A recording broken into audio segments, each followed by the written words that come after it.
Anggota parlemen Moshe Torpas menyebut bahwa pemerintahan Israel telah kehilangan kendali.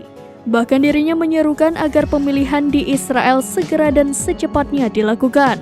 Mengutip dari The Times of Israel pada 4 Juni, hal itu disampaikan Moshe Torpas dalam unggahan X atau Twitter-nya pada 4 Juni waktu setempat. Ia menyerukan pemilihan segera dan menulis bahwa pemerintahan Israel telah kehilangan kendali.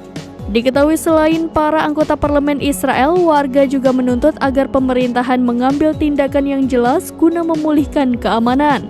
Mengingat sirene masih sering berbunyi imbas roket Hizbullah diluncurkan dari Lebanon. Warga Israel Amit Friedman juga mengatakan kepada situs berita Ynet bahwa kebakaran tersebut merupakan sebuah mimpi buruk.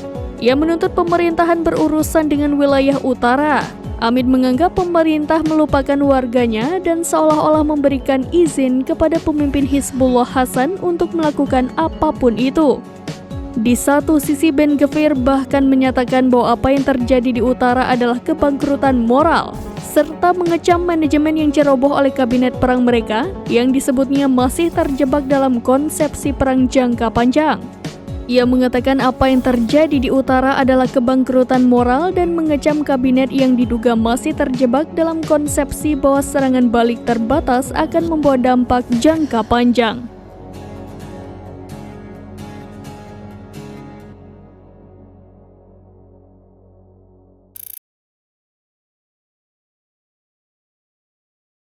Download Tribun X sekarang, menghadirkan lokal menjadi Indonesia.